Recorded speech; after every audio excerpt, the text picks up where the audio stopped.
so you have helpfully curated this into quite a few different categories. We'll get to as many as we can get to in a reasonable amount of time tonight. Category number 1 is appeal to the authority of pundits. What do we got? Well, this is a reply to you, and I think was you. This was the thing you pointed out about. You said it's less like Hitler invading Poland and a lot more like the classic great power slapping down a small one, compared it to Iraq.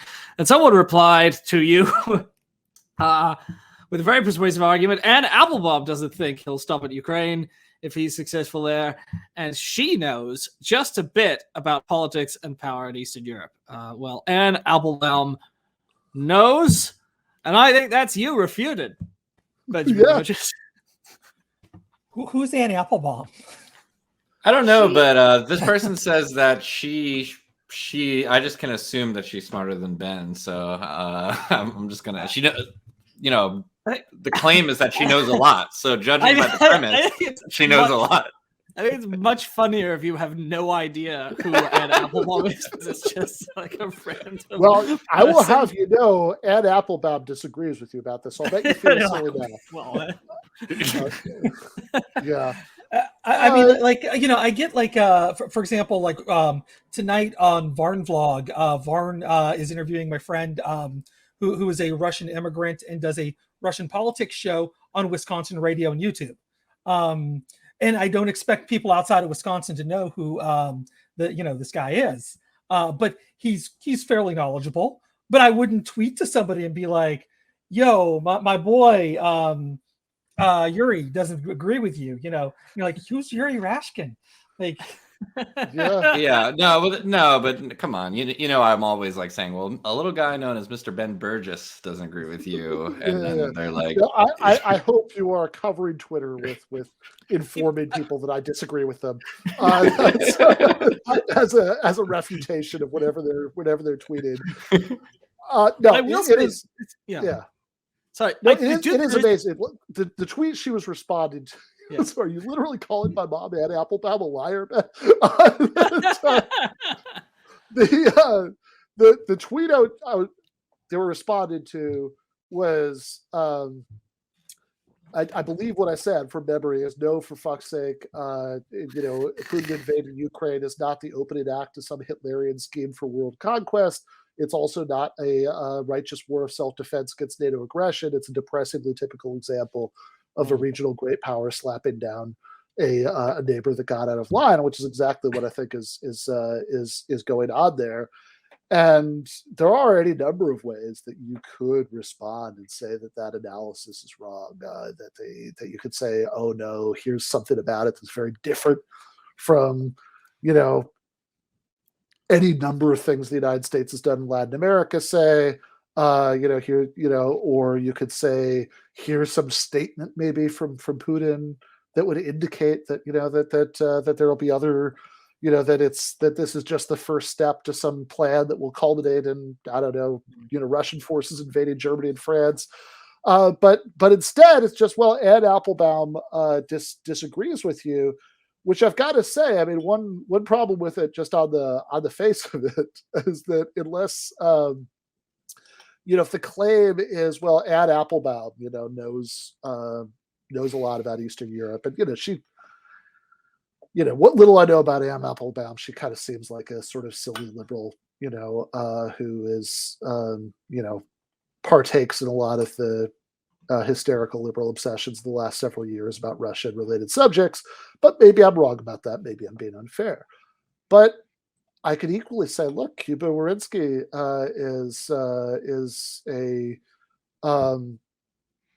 has deep expertise about the region.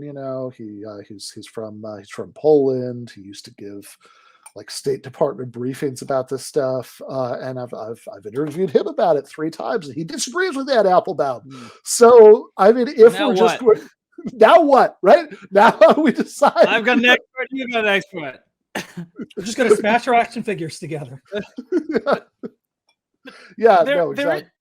There is one circumstance in which this kind of thing is useful, which is, and I know that I've done it too, which is if the person that you're arguing with, you know that they respect a certain figure, and they say something like, position X is stupid, no rational person could hold it.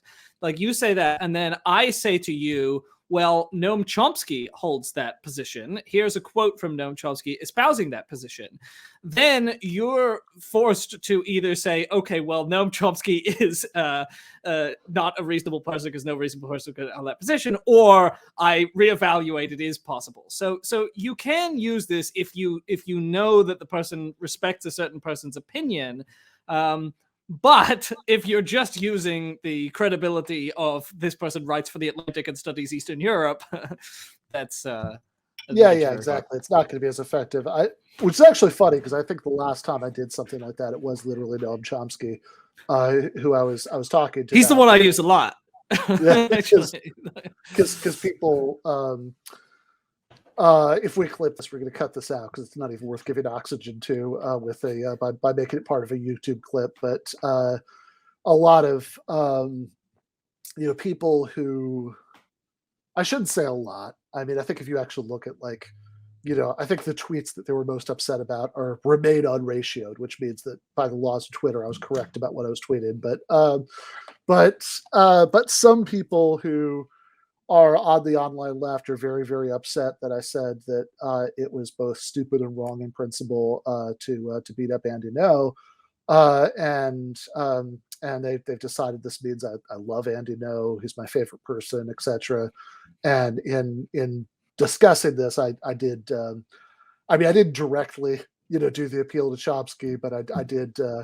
I did, in discussing it, do the screenshot of Chomsky talking about Antifa in 2017, and so I will, which he said it was a gift to the far right and state repression, which I think separately from the fact that Chomsky said it, I think is correct, but also. I will totally admit that part of my agenda in included that screenshot is okay, well, fuck, all right, at least if I'm a terrible reactionary and a fascist apologist because I said this, and so is Noam Chomsky. So there you go. But Ben, as your producer who's paid by the view, you got to watch that video and make sure I cut it out because we need to be giving oxygen to the dumbest bullshit imaginable to get more and more views. I know you said also, you stand on principle, but when you threw me under the bus on the Joe Rogan show, I thought it was really odd that you used a Chomsky quote to back you up. Yeah, I did kind of throw Andy under the bus. I said we were talking about I was telling Joe about worker cooperatives and how a socialist economy could work, and I said, look, don't get me wrong, if you pay somebody to do 10 hours of graphic design work for you a week, then I don't necessarily think they should have to have voting rights in the thing. And it occurred to me later that and I think a few people pointed out that I was getting messages all day Wednesday. Should have used a different example, but you guys, you need to get, everybody's watching this is already a patron, but other people need to subscribe to it so we can be making enough money that Andy can do this full time, and it will then become hypocritical if he doesn't have voting rights and some. Tell your friends. Cooperative. Right, should we do some more? Yeah, let's go to. Okay. So category number 2 is appeasement, and if Hitler conquered Europe, so could Putin. Yeah. So let's see. There's some. Yes, this is. This was in reply to something that Eric Levitz of New York Magazine said, where he was saying, he couldn't imagine anything more delusional after watching the disastrous attempt to occupy Ukraine and how badly it's failing. That people still saying that this is the opening act to Putin's conquering of Europe. And Dean here replies, Hitler conquered almost all of Europe and nearly won because of our late entry. How is it that Putin can't possibly do the same? Well, I mean, if there were any relevant disanalogies between the position of Hitler's Germany in the late 1930s and the position of Putin's Russia today, then maybe, you know, like maybe this would be a good argument. I mean, it does seem to me that by the time that Hitler was, you know, I mean, first of all, Germany. So where do you start with this? Okay, so yeah. Well, Ben, maybe just in principle, as a professor of logic, you could tell us why. If I say to you, Hitler took a piece of Czechoslovakia, and no one stopped him, so he went on to the rest of Europe. Putin is taking Ukraine, and if no one stops him, he'll go on to the rest of Europe. Why is that logically fallacious, Benjamin Burgis? Yeah. So I mean, if you're saying that that Hitler did X and Y happened, then therefore, if you know Putin does X, you know Y will happen. I mean, I think this could even be. Probably going to embarrass myself because I'm trying to spitball here, but I mean, I think this could even be a sort of version of the excluded middle fallacy, undistributed middle fallacy, where you say that like dogs are animals, cats are animals, you know, therefore dogs are cats, right? You know, that there's Hitler did this, Putin did this, you know, therefore whatever's true of Putin's can be true of Hitler. But really what it is, it's just a weak, you know, forget that, right? I mean, really what it is just a weak analogy. That, you know, you're saying that these two things have this one thing in common, therefore they have this other big thing in common. And what you'd need to look at is, okay, but are there other things that have the first thing in common that the second isn't true of? Are there relevant things that these have and not in common? Did Putin write a book called My Struggle, where he outlines like, you know, his invasion of Europe? The thing is that, I mean, so I just finished this book, Responding to the Right, which is all about, it was debunking right-wing arguments. And one of the ones is the Nazis were socialists. And one of the things you see in Nazi arguments a lot, every argument about this is Nazism takes this form where it says X was true about Hitler, X is true about this, therefore this is Nazism, right? Hitler believed in Hitler's ideology was collectivist. Socialist ideology is collectivist. Therefore, these are the same thing. But I mean, I call it the like Hitler wore pants, you know, argument. Like you have to show why the collectivism itself is necessarily responsible for the Holocaust, which is the thing we actually object to about Nazism. Yeah, I will say before we go to Andy, just that this is a hell of a give credit where credit's due, but this is probably the first time in the history of the show, probably the last that'll give credit to Bill Maher for something. I remember in 2009, there were these healthcare town halls that were going on. There were Tea Party protests going outside of them. And in many of these, there was a common sign that was like Obama with a Hitler mustache, or, you know, Obama is Hitler. And on the Bill Maher show, he did this thing where he like sent out some staffers, like a correspondent, to, you know, with a camera to interview one of these guys holding the Obama Hitler signs, and he asked him like, "Well, explain this to me, right? Why is Obama like Hitler?" And the guy said, "Well, in 1934, Adolf Hitler announced a commission to reform the healthcare system," and the Bill Maher producer, I will say, had the perfect response, which was okay. But that's not what he's primarily known for.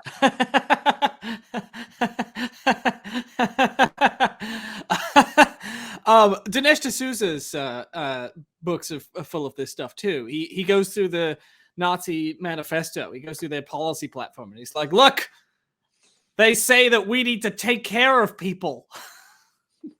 And then he starts reading the Democratic Party platform. He's like, "See? Identical."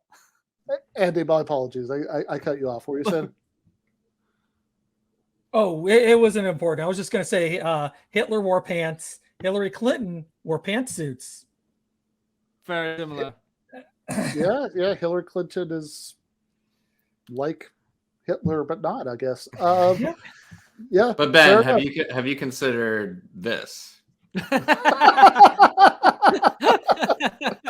checkmate atheists, right? Like, no, exactly. I appeasement. will say I do think that yes, like when you're looking at an argument from analogy, you should see like how strong is this analogy, by which you could look at things like how many other cases is this thing true of, is like the two things that these things the thing that these two things have in common, how many other things is that true of that don't have in common whatever you're attributed to. So for example, Bush invaded Iraq and was allowed to get away with it, right? Nobody, no foreign power came in to expel him from Iraq.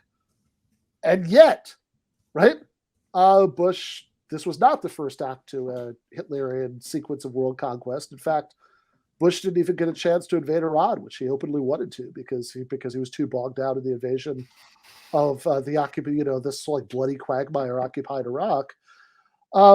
And I think there have been dozens of examples since World War II of one country invading another and it not being the first step in a Hitlerian sequence of world conquest. And I guess the one thing I would say about this is just that I really think that I don't know how much to blame the History Channel or what where the blame for this lies, but World War II analogies have probably done more than anything to make Americans incapable of thinking about foreign policy and war and peace, because the fact that this is hanging over everything, that every stupid fucking thing that ever happens is Chamberlain appeasing Hitler at Munich. One, you just need to find a second analogy. There are other events in history, besides that. But two, everybody's been Hitler. I can, I'm old enough to remember when Manuel Noriega was Hitler, and Saddam Hussein was Hitler, and then Milosevic was Hitler, and then it was Saddam Hussein again who got 15 minutes of Hitler. Everyone gets there. Exactly. But also, I think this is incredibly dangerous, because what's the effect of this? The constant appeasement in Munich talk is that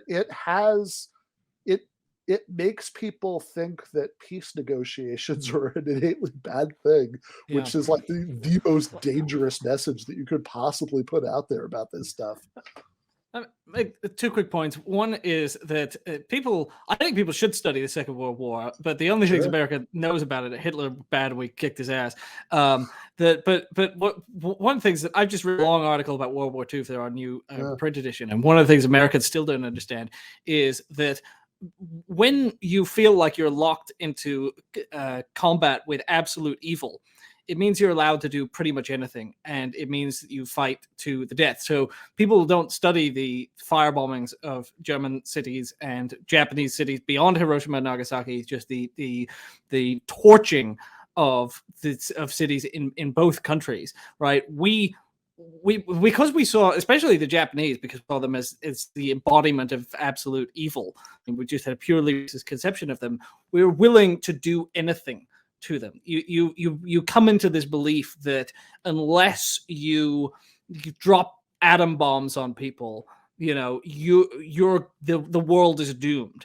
And so it justifies acts of true barbarity. So if you start to see yourself as being in World War III and Putin is Hitler, if Putin's Hitler, right, then you could do anything, right? If these people are Nazis, if Russia's Nazis, then you could do anything. The other point is know a thing or two about World War II. They know nothing about World War I. And World War I is probably much more relevant here, because World War I was the circumstance in which an alliance bloc ended up causing alliance blocks ended up causing this giant global disaster, and a small local conflict blew up into something where millions of people were killing each other for reasons they couldn't understand. And so the question you need to ask there is, take the appeasement thing. You say, well, would you have been saying, the Archduke has been assassinated. If we don't go to war, what will happen next? If we don't allow all these provisions in our treaties, if we don't carry them forth, what will happen? And the answer is, well, nothing will happen. You need to find a way out of those provisions in your treaties. You need to find a way not to go to war over this small thing. So people don't study more than one war, and it's a huge problem. Yeah, I actually had an argument in social media. I was, kind of over the course of a couple days, but but some of it was today, where the person I was engaging with was saying that it was really important that the United States offer, military resistance, to Putin in Ukraine, because because of the precedent this would set if we didn't do it. And all of my attempts to argue that the precedent that that great powers who with nukes and all that stuff can start wars with small countries without anybody doing anything to them has been set about 3,000 times in just like the last 50 years. But they said, well, no, if we allow this precedent to stand, right, we're gonna have horrible consequences. And I kept trying to like push it, like what the consequence, is gonna be. And eventually they were like, well, World War III. It's like, okay, so we should stop World War III because we should start World War III because if not, we might have World War III eventually. It's the war to end the war. I guess so, but yeah, no, I think the World War I analogy is exactly right. And again, it's just and one of the reasons I liked your article in Current Affairs so much is that a point that you made in it is that like any sort of diplomatic solution to this is going to involve Russia getting some stuff for this, right? That they're going to end up in a better position they started with. Like it's really hard to imagine that not being the case. But the question is, which alternative would you prefer, right? What do you want? What do you want to have happen here, right? Do you want the end of the world? I'd rather not do that one. Do you want? I'm opposed to ending the world. Yeah, no, I'm pro world. Yes, I'm glad. Finally, after 2 weeks for Joe Rogan, week and a half, you're finally pro world. Yes. I'm pro world. Pro J Andrew world and pro the world. So option number 2, we could do the Hillary Clinton plan of just letting Ukraine, like where Putin wins, and hence Ukraine for the next 20 years is like Iraq or Afghanistan for the United States in the 2000s and 2010s. Or option number 3, there's some sort of negotiated settlement. And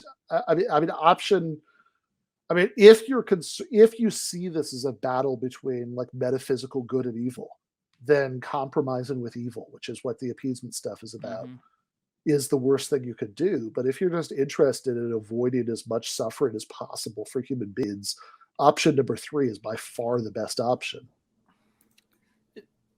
There's an incredible quote from Nikita Khrushchev, where he talks about the Cuban Missile Crisis and backing down in the Cuban Missile Crisis. And he says, when he asked his military advisors if they could assure me that holding fast would not result in the deaths of 500 million human beings, they looked at me as though I was out of my mind, or what was worse, a traitor. The biggest tragedy as they saw it was not that our country might be devastated and everything lost, but that the Chinese or the Albanians might accuse us of appeasement or weakness. So I said to myself, to hell with these maniacs. If I could get the United States to assure me they won't overthrow the Cuban government, I'll remove the missiles. That's what happened. Now I'm reviled by the Chinese and the Albanians. They said I was afraid to stand up to a paper tiger, but it's all such nonsense. What good would it have done me in the last hour of my life to know that though our great nation and the United States were in complete ruins, the national honor of the Soviet Union was intact? Which is, that's the perspective that his military advisors had. It's a perspective you see among a lot of people, which is it is better to destroy the world than to give an inch of your perceived pride or to give Putin anything that he wants. It's hard to believe we won't get nuclear war one day, right? Unless we actually disarm. We were too close too many times with too many people, with like 1 or 2 people standing between it, So I think, it's one of those things they say that people don't like pay attention to enough these days. But like, this is the first time I feel like my age group is like, oh, okay, like this is a thing that can happen. There's just too much other shit to worry about. But and I know some people say that as a diss, like, well, you all never had to worry about nuclear war before, but it's probably maybe the most important issue before or after climate change, right? Yeah. Sorry.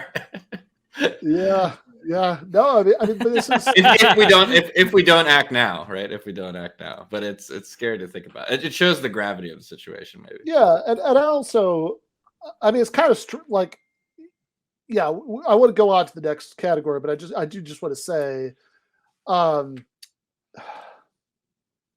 so there's something called decision theory that I'm not going to bore people with a lot of details of, but is but it's like a branch of informal logic where you're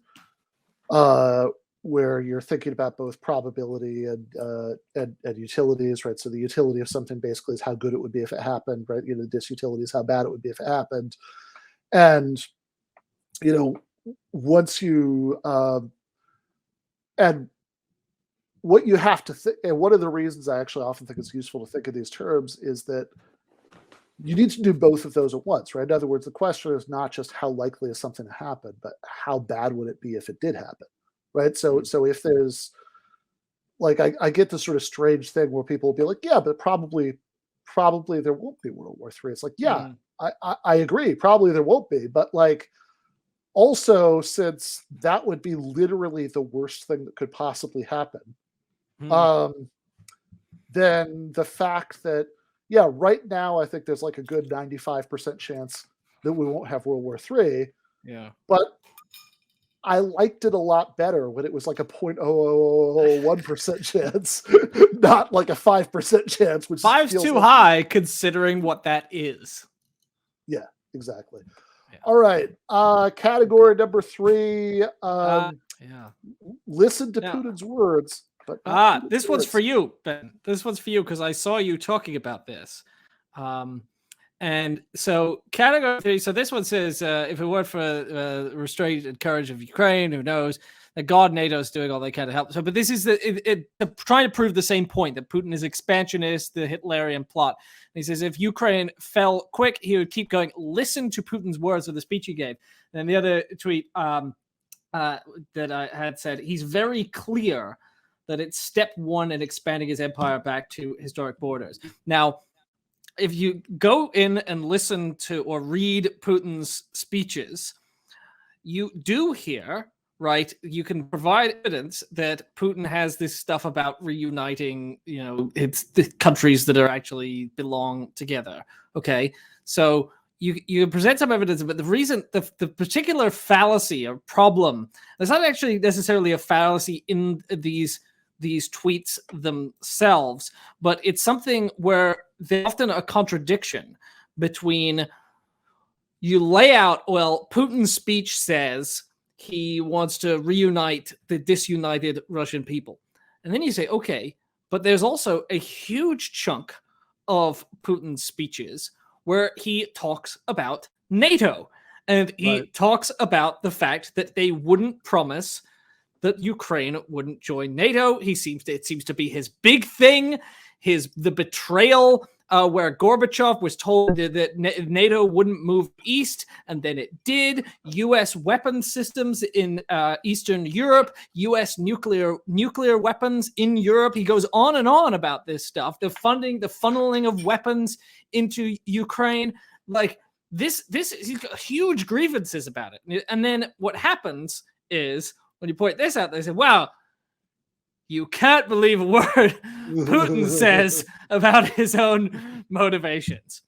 No, that I've seen this so many times. Our friend Branko Marketić from Jacobin has pointed this out, that if you say one of the main Russian motivations is about NATO expansion, which I think is just straightforwardly true. That is one of the main Russian motivations. Notice this is not a claim about justification. Like that makes it okay for them to invade Ukraine, right? This is just literally a point about motivation, which one of the things that drives me crazy about this is I get deja vu from when I was in my early 20s and the aftermath of 9/11, when people like me would try to say, no, it's not just that they hate us for our freedom, that there are all of these specific grievances that that Al Qaeda will bring up as motivated them. I say, oh, so you think that was okay? to blow up the to send its planes into the Twin Towers and like kill all those thousands of office workers. Like, no, I actually don't think that was okay. I just don't think the motive is what you think the motive was, right? I think that there actually were specific complaints that that led them to do this. That doesn't mean that it was justified that they responded to those complaints by doing this. And similarly, you say, yeah, I think that Russia was indeed motivated, among other things, right? Like I think it's complicated that there were, I think there were a lot of longstanding beefs between, Russia, Ukraine, and the West that sort of came to a boil in this. But yeah, one of the big ones was about NATO expansion. And that doesn't mean I think that makes it okay for them to do this. I just think that was their motive for doing it. But if you say that, you'll get this, oh, but wait a second, listen to this blood and soil nationalist speech that Putin gave just before. He says, that there's this sort of, nationalistic mythology that Russians, Ukrainians are one people and all that stuff. And okay, but he also spends like half of that speech talking about NATO. And you point that out and say, oh, so I suppose you think that Iraq was really about WMDs too. You just believe whatever Putin says. Like, well, no, but I'm confused about the standard here, right? Like if he says his motivation is one thing, you're just supposed to dismiss that as bullshit. If he says the motivation is the other thing, you're supposed to take that as a confession. Like, I agree. We can't take it all seriously because like not all fits together. But I mean, like you have to, like at a certain point, you do have to at least come up with what the rules are for like which of his statements about motivation you take seriously. Mm-hmm. Well, maybe they're not. Maybe they're privy to our private work Slack where you do say that I think all of this was completely justified and. Yeah. No, that's right. That's right. I am very passionate about how Vladimir Putin has done nothing wrong and how Panslot, like as a yes. As a part Jewish atheist, Marxist, whose family actually had to leave Ukraine under unpleasant circumstances, by far the cause that's most important to me is Pan-Slavic nationalism. That is what I'm the biggest fan of. So yeah, no, it is fairly amazing. Like also, by the way, if you actually do read, like I think people who say, oh, listen to his speech or read this article that Putin wrote in 2021 about Ukraine, people who say things like that, what they really mean is listen to this 30-second clip that I heard from the speech. Because if you actually read the entirety of these documents, he is pretty clear about what he's saying, which, is not, in fact, like if you read that 2021 article where he says, oh, see, that he does this, bullshitty pan-Slavic nationalism, it's all one people thing. But he doesn't say, therefore, Ukraine shouldn't exist and we should reassemble the Russian Empire. What he says is, therefore, since they started out as part of our people before they decided they wanted to be their own nation, therefore we should get to set the terms of that separation. So it's gross and arrogant and imperialist, but it's nothing like what people portray it as being. And as with the Al-Qaeda thing, I think it's pretty important to know what bad people's motivations are when they do bad things, because this can help predict their future behavior. It can help you decide what it is that you could reasonably do to stop these bad things from happening in the future. Yeah, but Jordan Peterson said modeling the world is impossible, right? During the clip that we saw during the main segment, that's impossible to make any predictions based on some kind of model or something like that. So, well, because the climate models are based on things that have happened in the past, and how could you possibly predict the future based on something that's happened in the past? Did you discuss that? That's one of my favorites. That's one of my... And also, how are you going to model everything? You say, yeah. That's true. That's true. Because climate is everything. Like, well, climate affects everything, and you can't have a model of everything. Yeah. My favorite part of that is just his grin when he says this. Like, he just feels like he is just like, I'll bet you people feel silly now. that I pointed out that climate is just everything. It's like, you think you can model everything? Come on, it's ridiculous. I mean, yeah. Can you maybe model global temperature changes over time and carbon emissions? Like that seems like something that you could perhaps model. Maybe not. That's the future. All right. Should we speed run a few? Yeah. Okay, yeah, why not? All right. Let's because I gave so many fucking tweets. Actually, well, the next one was if this is the response to Crystal. Yes. So actually, the next one was whataboutism, which we discussed whataboutism. Yeah, we did discuss that.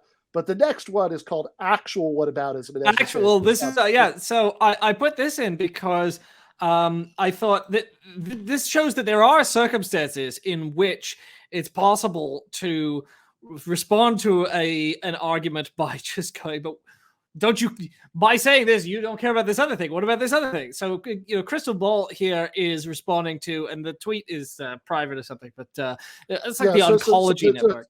Yeah, the Oncology Network. I actually saw the original tweet, but I think people were giving them grief about this, and they sent their tweets to protect it after this. But yeah, the Oncology Network pulled out of Russia to protest the invasion of Ukraine, and so Crystal tweets, "What? What the actual fuck? The Oncology Network is pulling out of Russia. How does punishing cancer patients serve anyone or anything? Good question." Yeah. Response. Hey, Crystal, you understand there are cancer patients in Ukraine? Yes, the Chechen city is being bombed as we speak. People who have zero access to medicine, because of Russia invaded. Do you know this? What about the cancer patients in Ukraine? Don't you know they exist? So that is an example, really, right? Again, Professor of Logic, if you could tell us that is not an effective response to Crystal's argument, because you can respond, yes, that's bad also. I am against the invasion of Ukraine.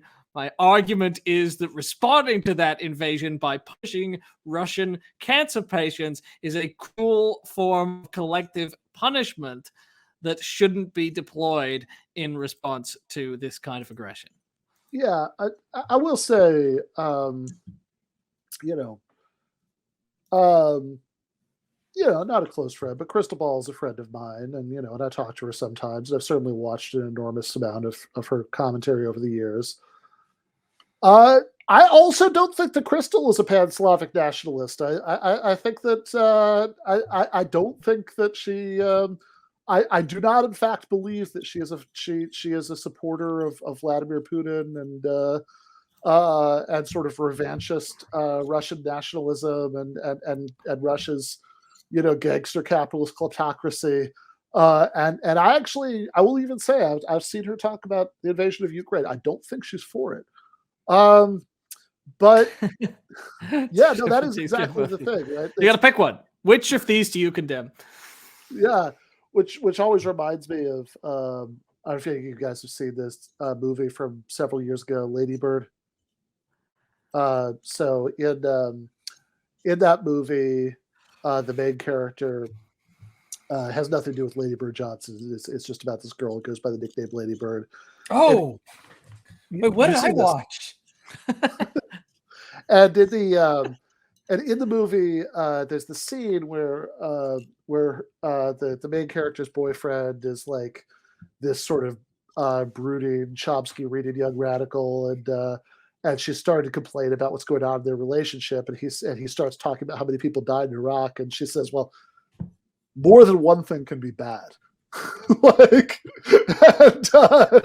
That seems relevant here. It's like, yeah, you can in fact both think that it's bad that Putin is bombing Ukraine, and also bad the Oncology Network is pulling out of Russia, and crucially, the latter does nothing to stop the former. There is no sense in which cancer patients not being treated in Russia is going to help cancer patients in Kiev or those other cities. I want to give just a weird point too, that Putin uses radiation to assassinate people, which causes cancer.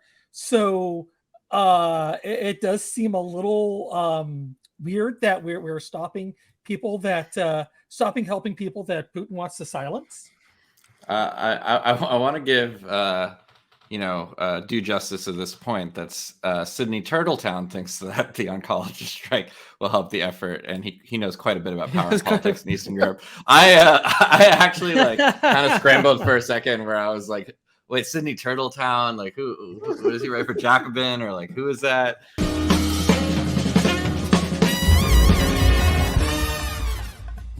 You have been watching free public content from Give Them an Argument. To access every single episode of the show, the main show on Monday nights, all of the streams, all of the debate breakdowns, all of the patron-exclusive post-games on Monday nights, all of the patron-exclusive bonus episodes every week, and much, much more, go to patreon.com/Ben Burgis. I cannot resist ending this with, don't be foolish.